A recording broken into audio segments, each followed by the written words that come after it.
একটি কথা খুব প্রচলিত আছে, এটা এই যে মানে একটি দলকে সমর্থন করলে মানে এটা খুবই অপ্রাসঙ্গিক একটি কথা, তবুও আপনি যে ক্লিয়ার করতেন যে জান্নাত পাওয়া যাবে বা এরকম একটা কথা কিন্তু রেওয়াজ আছে বাংলাদেশে। আপনিও হয়তো বা কোথাও কোথাও এই শব্দটা কোনো একটা ভাবে বলেছেন, এটা আবার ভাইরাল হয়েছে।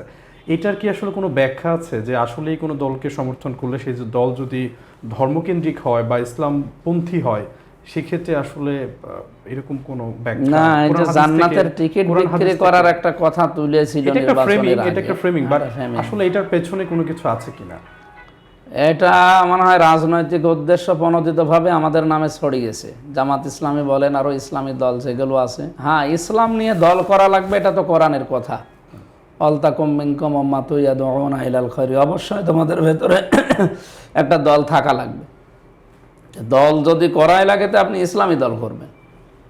এবার কোন সাতাফতারিকু উম্মাতি আলা সাবঈনা বা সালাসা আছে, যে নবীজি বলেন আমার উম্মতের ভেতরে ৭৩টা দল হবে, ৭২ দল যাবে জাহান্নামে, একটা দল মাত্র জান্নাতে যাবে। তো দলের কথা যদি কোরআন হাদিসে নাই থাকতো, যে নবীজি বললেন কেন আর কোরআনে আছে কেন? অলতাকুম মিনকুম উম্মাতুন, উম্মাতুন মানে দল। সুতরাং আপনাকে দল করা লাগবে। এখন যেই দল আল্লাহ রসুলের আদেশ মানে তাদের বিধান জারি করতে চায়, সেই দল করা লাগবে। আমার উদাহরণে হয়তো আমি ওইভাবে বলি নাই, বলেছিলাম নামাজের একটা ফজিলত বলতে গিয়ে, যে আমরা সারা জীবন ওয়াজ করলেও নামাজের দেশে কায়েম হবে না।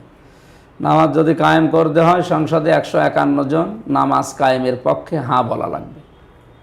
যে আপনারা যদি এবার 300 এমপির ভেতরে 151 জনকে অন্তত নামাজ যারা কায়েম করতে চায় রাষ্ট্রীয়ভাবে, এরকম মানুষকে ভোট দিয়ে সংসদে পাঠান। আপনি ভোট দেবেন একটা, আর নামাজ যদি কায়েম হয়ে যায় 18 কোটি মানুষ নামাজ পড়বে, আপনি 18 কোটি মানুষের নামাজের সওয়াব পাবেন।